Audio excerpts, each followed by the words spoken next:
गौतम बुद्ध को हम बहुत अच्छे से जानते हैं, जिन्होंने बौद्ध धर्म की स्थापना की है और उन्होंने लोगों के जीवन में ढेरों बदलाव लेकर आए थे। ये कहानी उनके बचपन की है, जब वे छोटे थे और उन्हें गौतम बुद्ध के नाम से नहीं बल्कि सिद्धार्थ के नाम से जाना जाता था। उनके एक चचेरे भाई भी थे जिनका नाम देवदत्त था। चलिए जानते हैं इस कहानी के बारे में।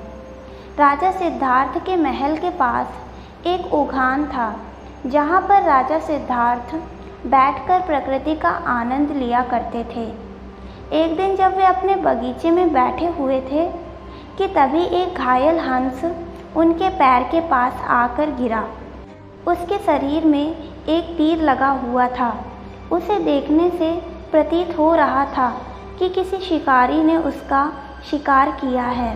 हंस को तकलीफ में देखकर और उसे यूं ही फड़फड़ाता देखकर राजा सिद्धार्थ का दिल पिघल गया और उन्होंने उस हंस की सहायता करनी चाही।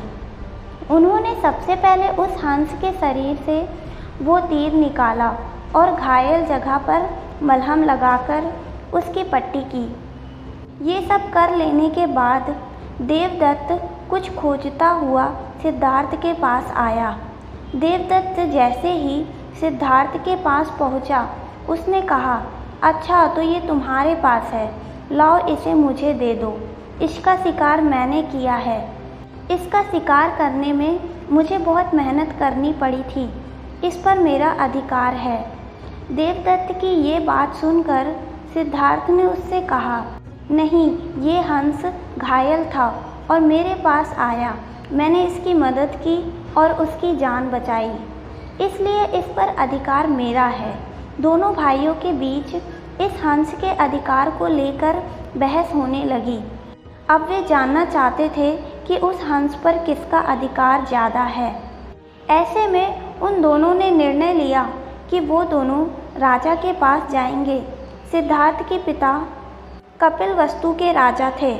वे दोनों राजा के पास गए। राजा के पास पहुंचते ही देवदत्त ने सबसे पहले कहा, महाराज, इस हंस पर सबसे ज़्यादा अधिकार मेरा है, क्योंकि मैंने इसका शिकार किया है। इस वजह से आप सिद्धार्थ से कहिए कि वो ये हंस मुझे दे दे। जैसे ही देवदत्त की बात पूरी हुई, तब राजा ने दोनों को शांत किया और फिर उनसे पूछा कि पूरी बात क्या है। ऐसे में सिद्धार्थ ने राजा को पूरी बात बताई और उनसे बोला, पिताजी, बात ये है कि इस हंस का शिकार देवदत्त ने किया था, लेकिन ये हंस घायल होकर मेरे कदमों के पास आ गिरा। इसे घायल देखकर मैंने इसका इलाज किया और इसे ठीक किया। अब आप ही बताइए कि इस हंस पर सबसे ज़्यादा अधिकार मेरा है। राजा ने इस मामले पर अच्छे से विचार किया। विचार कर लेने के बाद उन्होंने सभा में सबसे एक बड़ी बात कही, और वो बात ये थी कि मरने वाले से ज़्यादा बचाने वाले का अधिकार सबसे ज़्यादा होता है।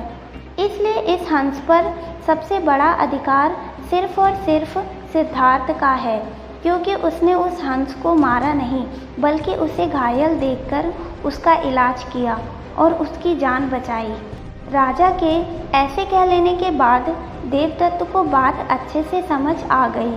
वो भी जान चुका था कि मरने वाले से ज़्यादा बचाने वाले का अधिकार सबसे ज़्यादा होता है। इस कहानी से हमें समझ में आता है कि मरने वाले से ज़्यादा बचाने वाला बड़ा होता है और उसका अधिकार भी मरने वाले से ज़्यादा होता है।